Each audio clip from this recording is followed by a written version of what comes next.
देखो भाई, फिर से हम वही बात बोलेंगे कि ब्रह्मपुत्र नदी जो है, ठीक है ना, एक तो ब्रह्मतंत्र लगा है तो ब्रह्मपुत्र नदी पढ़ेंगे और प्लस क्या पढ़ेंगे, उसकी प्रमुख सहायक नदियां पढ़ेंगे, ठीक है ना। यही हम पढ़ेंगे, बाकी कुछ इसमें कोई खास नहीं है। आती कैसे है, कैसे चलती, ये बात मेरी समझना। तो देखो, ब्रह्मपुत्र तंत्र की बात करने से पहले हम सबसे पहले पढ़ेंगे कि भाई इसका उद्गम वगैरह कहाँ से होता है सर। तो भाई एकदम उद्गम की बात करें इसमें, कि ब्रह्मपुत्र नदी का उद्गम कहाँ से होता है, तो फिर से हम वही कहेंगे, तिब्बत। कहाँ से होता है? तिब्बत में। वही अपनी मानसरोवर झील, कौन सी झील? मानसरोवर झील के निकट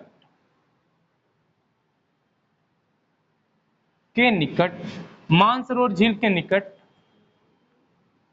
एक ग्लेशियर पड़ता है, आंगशी। कौन सा ग्लेशियर पड़ता है? आंगसी ग्लेशियर से होता है।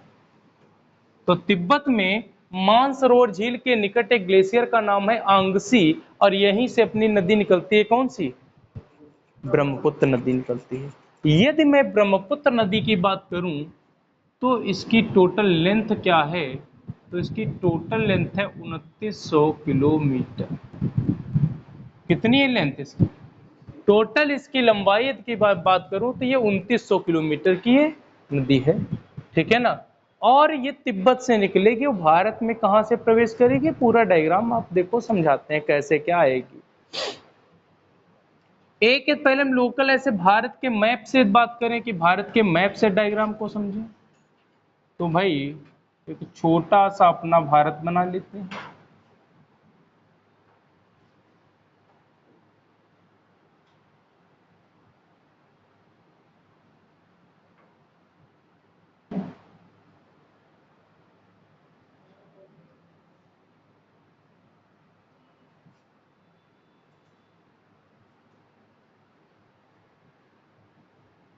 ये हमारा छोटा सा अपना भारत हो गया, ठीक है ना।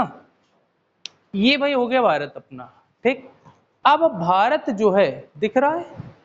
देखो, ना दिखे तो बता देना यार, पसीना नीचे जा।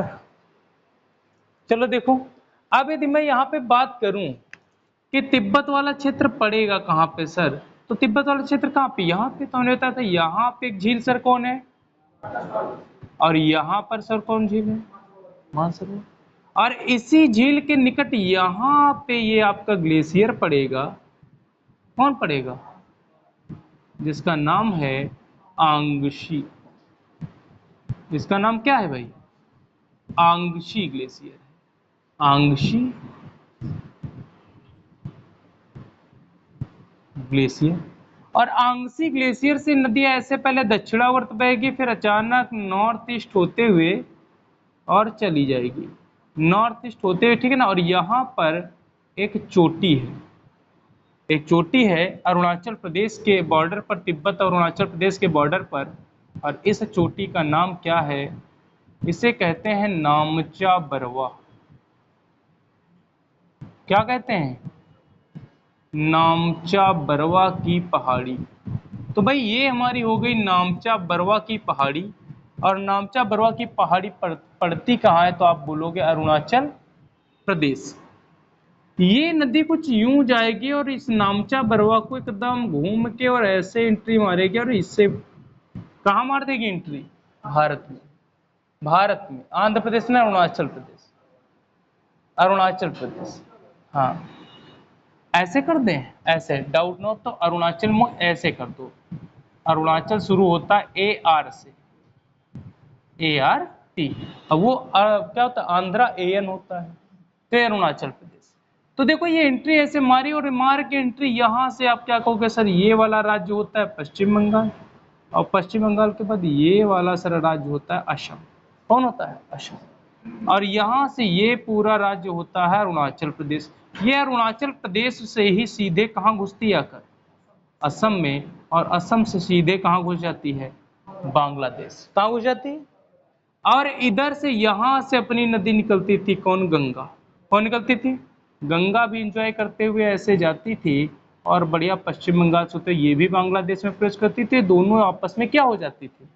मिल जाती थी। और ये मिलकर ही कहाँ गिरती थी जाकर? ये आप गिरती थी जाकर बंगाल की खाड़ी में। बात क्लियर है ना? बताइए, इतनी बात समझ में आई कि नहीं है? ये एक फ्लो चार्ट हो गया कि अब भाई आप कहोगे सर यहां से प्रवेश की तो ये वाला प्लेस कौन है? ये तो ये कहेंगे भाई कौन है? अरुणाचल प्रदेश। कौन है सर? यहाँ पे दूसरा, तो भारत में टोटल दूसरा कौन सा राज्य है? तो ये दूसरा राज्य हमारा हो गया असम। तो भारत के कितने राज्यों से नदी बहती है? केवल केवल 2 राज्य। तीसरा अपना ये भी देश है, दूसरा बांग्लादेश। अब बांग्लादेश में से किस नाम से जानते हैं? ब्रह्मपुत्र को, जमुना। ब्रह्मपुत्र को बांग्लादेश में जमुना, जबकि गंगा को पद्मा के नाम से जानते हैं। इतनी बात तो हम लोग को बहुत पहले से पता है। तो एक फ्लो चार्ट हम वैसे के वैसे जैसे नहीं सारे बनाए हैं आज तक, वैसे इसको भी बनाएंगे, बट 1 मिनट का समय चाहेंगे थोड़ा सा इस नदी का, कि भाई कौन कौन सहायक नदी आती है कैसे। जैसे हमने बताया था इमेजिन वाला, आपको इमेजिन करना है, ठीक? तो देखो यदि हम बात करें कि हमारी नदी यहां से निकल रही है, ये, तो इसको क्या मानेंगे जब यहां से ओरिजिन होगा? तो भाई इसको मानेंगे क्या? आंगसी ग्लेशियर। क्या मानेंगे इसको? इसको मानेंगे बउआ आंगसी ग्लेशियर। तो भाई ये आंगसी ग्लेशियर हो गया, कहां पड़ता है? तिब्बत में, ठीक है ना?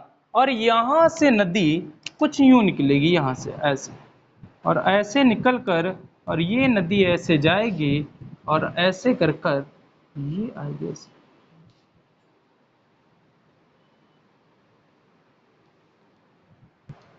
ये कुछ इस टाइप से बहेगी जाकर, ठीक? अब देखो यहां से आंगसी ग्लेशियर कहां पड़ता है? तो आप कहोगे सर ये तो तिब्बत में है। कहां है आंगसी ग्लेशियर? अच्छा, जब तिब्बत में, तो तिब्बत वाले लोग इससे कुछ बोलते होंगे। तो भैया यहाँ पे याद रखना दूसरा पॉइंट, कि तिब्बती भाषा में, तिब्बती भाषा में इससे क्या बोलते हैं भाई? तो आप कहोगे, जल्दी से बताओ, ब्रह्मपुत्र को शांगपो या शापू, क्या कहते हैं भाई? तो इसे कहते हैं सांगपो या सापू नदी। तो भाई ब्रह्मपुत्र नदी को तिब्बती भाषा में बोलते हैं शांगपो या शापू। ये आई, और यहां पर भैया मान लो यहां पर ये आपकी हो गई कौन भैया? ये चोटी हो गई। कौन हो गई ये? तो आप कहेंगे ये सर हमने मान ली नामचा बरवा, यहीं से मूर्ति, ठीक है ना? नामचा बरवा मान ली, ठीक है ना? और नामचा बरवा के पास से ही कहाँ घूम जाते हैं आप? थोड़ा और आगे मान लो नामचा बरवा, मान लो यहाँ से ना आपको अच्छा लग रहा हो, जहां से घूम रहे बिल्कुल यहाँ, तो यहाँ पे ये नामचा बरवा, ये कौन हो गया? नामचा बरवा। और नामचा बरवा जैसे जैसे भारत में कहां से एंट्री मारी? यहाँ पे। तो भारत में प्रवेश करती है तभी एक दर्रे से प्रवेश करती है। किससे करती है? दर्रे से, पास से। और इस पास का नाम है यांग्यांग दर्रा। क्या नाम है? यांग्यांग दर्रा। और यांग्यांग दर्रे में क्या लिखेंगे? भारत में प्रवेश, भारत में प्रवेश। तो बताओ भाई कि ब्रह्मपुत्र नदी भारत में कहां से प्रवेश करती है? यांग्यांग दर्रे से। यांग्यांग दर्रा पड़ता कहां है? अरुणाचल प्रदेश में, क्योंकि अभी देखो इसमें बताया भी है कहां, कौन से राज्य में प्रवेश कर रही थी? अरुणाचल में, ठीक है ना? तो ये यांग्यांग दर्रा कहां का पड़ेगा? अरुणाचल का पड़ेगा। लाला कहां का? अरुणाचल का। इसने प्रवेश किया। अब देखो प्रवेश करते टाइम, जब ये प्रवेश कर रही थी ना, इसके 4 नाम हो जाते हैं। इसके कितने नाम हो जाते हैं? 4 नाम। देखो लाला कैसे 4 नाम होते हैं। पहला नाम इसका भाई बात नहीं, पहला नाम इसका होता है शांगपो या शापू। तो कहोगे सर ये तो आपने अभी बताया कहां होता है? तिब्बत में।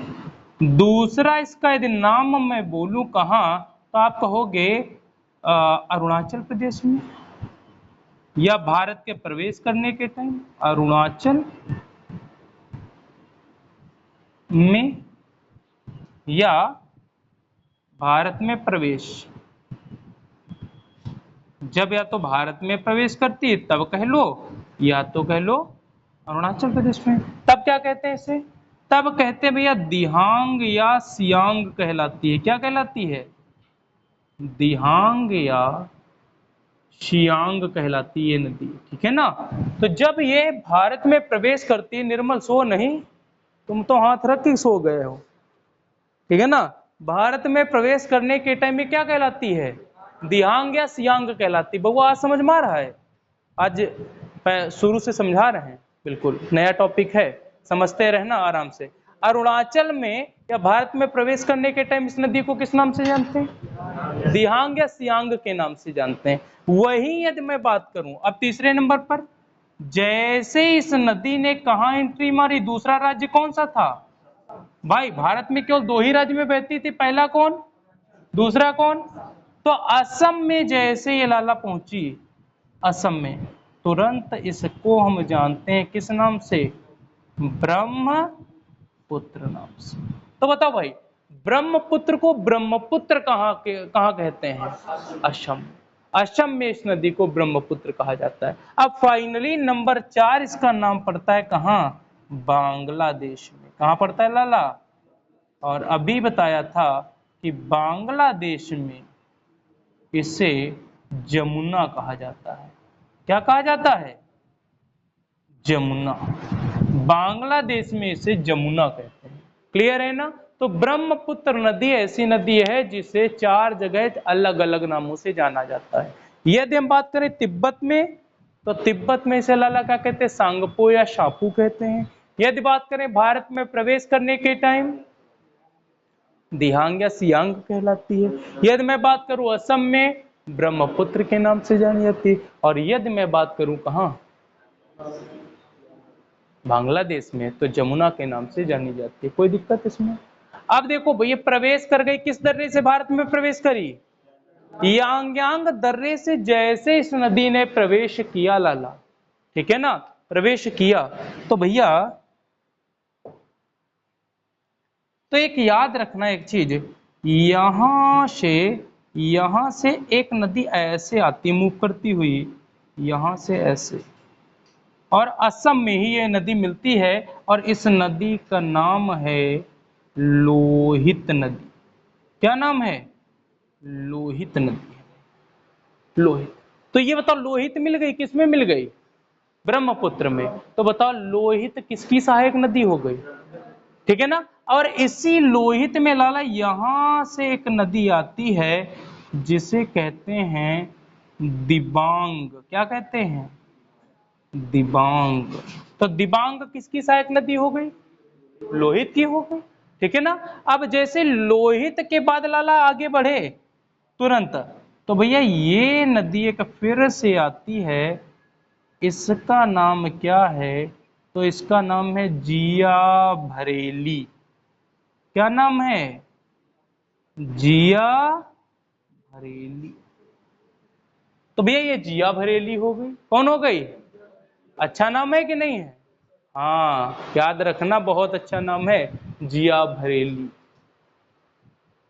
आगे भाई यदि बढ़े आगे, ठीक है ना, तो आगे बढ़े तो आगे पड़ेगी, जिया भरेली आ गई। फिर आ गई भाई नीचे से एक नदी और आ गई लाला, ये कौन सी नदी थी, ये नदी थी धनशिरी। कौन नदी थी, धनशिरी थी भाई, ठीक है ना, धनशिरी। फिर एक और नीचे से मिलेगी, कौन मिलेगी, बताओ भाई, एक नीचे से और मिलेगी, कोई बता सकता है, जिसका नाम है कपिली। कौन है, कपिली, ठीक है ना। तो एक नदी लाला और आती है नीचे से, इसका नाम है कपिली। क्या नाम है, कपिली। हाँ भैया ये सब उधरी से आती है, हाँ हाँ चारों ये उधरी से आएंगे। तो ये भैया ये हो गया भैया नीचे वाली, अर्थात नीचे को जब नीचे से ज्वाइन कर रहे हैं तो बाएं तट को ज्वाइन कर रहे हैं। कौन से तट को? लेफ्ट बैंक को, ठीक है ना। अब एक बात करें ऊपर से, जैसे भैया ये धनसिया बरेली आई, एक मिनट रुको यार थोड़ा सा शायद,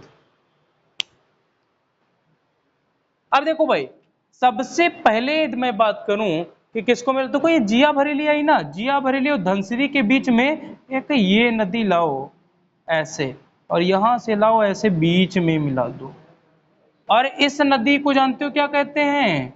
ये है नदी सुबनसिरी। कौन है? सुबनसिरी। और सुबनसिरी के बाद आ जाओ भाई, कौन सी नदी? कामेंग। कौन है? कामेंग। फिर आ जाओ कामेंग के बाद में रंगा, क्या आ जाओ? रंगा नदी।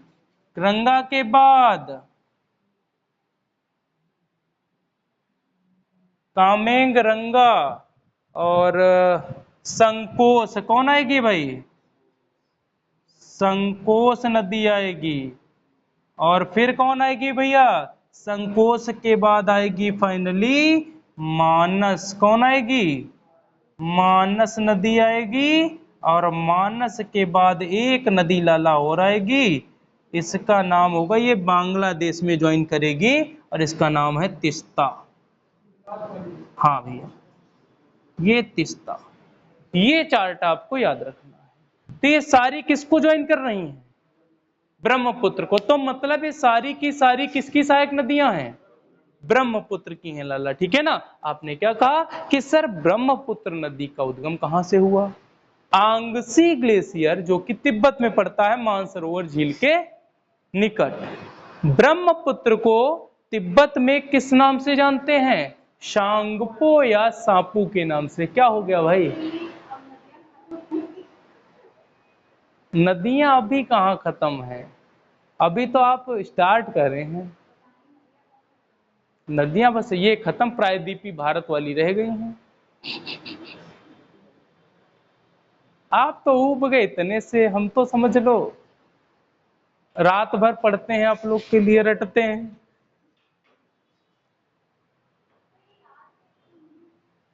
पता नहीं हमको रात भर रटते हमसे याद हो जाती हैं। आज मतलब रात भर रटे थे तो 2-3 भूल गए, देखो अभी थोड़ा वही हमको लगा कि गड़बड़ा गए। आगे देखो, तो बात समझ गए कि नहीं समझ गए? तो भैया देखो यहां जैसे भारत में प्रवेश कर रहे थे तो भारत में प्रवेश किस दर्रे से किया? यांग्यांग दर्रा। यांग्यांग दर्रा कहाँ का है?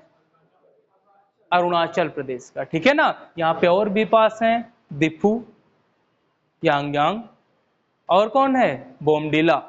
कौन है? बोमडीला। एक और भारत तिब्बत की सीमा पर पड़ता है, कांगरी कारपोला। कौन पड़ता है? कांगरी कारपोला। ये भी जो है भारत तिब्बत सीमा पर है, ठीक है ना। अब ज्यादा नहीं बताएंगे। यांग्यांग दर्रे से प्रवेश करके कहा? ये अरुणाचल प्रदेश में, और इसका नाम अरुणाचल प्रदेश में है क्या? दिहांग या शियांग। भारत में प्रवेश करने के टाइम इसे कहते हैं दिहांग या सियांग, और फाइनली इसके बाद असम में प्रवेश करती है, और असम में से जानते हैं ब्रह्मपुत्र नाम से। अब ब्रह्मपुत्र नाम से आगे बढ़ती है, बांग्लादेश में जैसे प्रवेश करती है क्या कहलाती है? जमुना प्रवेश करती है। जैसे आगे बढ़ी, इसकी मुख्य नदी सहायक कौन है? लोहित। और लोहित नदी को कहते हैं खूनी नदी। क्या कहते हैं? Bloody river. भारत में कौन सी नदी को खूनी नदी कहा जाता है? लोहित। किसकी सहायक नदी है? क्यों कहते हैं खूनी नदी? क्योंकि इसका पानी कैसा है? लाल है। इसका जो पानी है वो कैसा है? इसके 2 तथ्य हैं, इस लोहित नदी के 2 तथ्य हैं। यदि आपसे प्रमाण मांगे जाए कि भाई क्या क्या है, किस कारण इसका पानी लाल है, तो भाई वैज्ञानिकों ने शोध किया, शोध किया तो भाई शोध हुआ। का शोध हुआ? शोध ये हुआ कि वैज्ञानिकों ने पौराणिक कथाएं 2 यहाँ पे काम करेंगे। एक आपने सुना होगा नाम, असम में एक बड़ा फेमस मंदिर है, बताइए कौन सा? कामाख्या देवी का मंदिर। कौन सा? कामाख्या देवी का मंदिर। कामाख्या में आप जाओगे तो वहां बताइए कौन सी देवी का मंदिर है, कौन सी देवी है?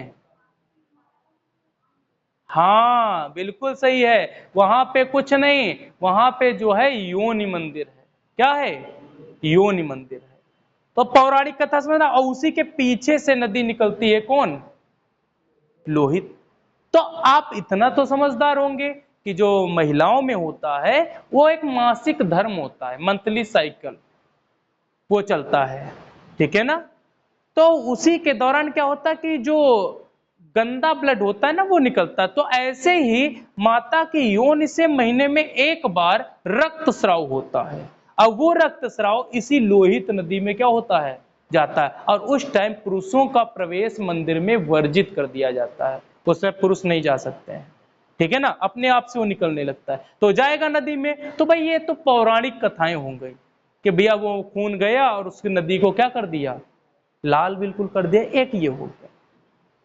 दूसरा तथ्य क्या है? दूसरा तथ्य ये है कि भाई असम में जिस क्षेत्र से ये बहती है ना नदी, जहां से आती है म्यांमार वाले क्षेत्र से, उस क्षेत्र में वहां की मिट्टी में आयरन ऑक्साइड की अधिकता पाई जाती है, साइंस ये कहती है। और उस मिट्टी में किसकी अधिकता है?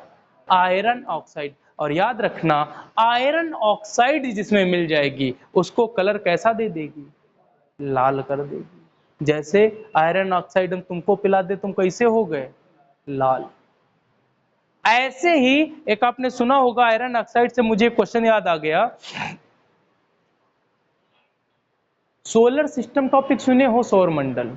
सौर मंडल में एक सुना होगा लाल ग्रह, मंगल। मंगल ग्रह को कहा जाता है लाल ग्रह। कारण क्या है? क्योंकि इस ग्रह पर यहाँ पे जो है आयरन ऑक्साइड की अधिकता पाई जाती है, इसीलिए जब इसे देखा जाता है तो कैसा दिखाई देता है, लाल लाल दिखाई देता है। रक्तदानो ग्रह कहा जाता है मंगल को, समझ गए ना।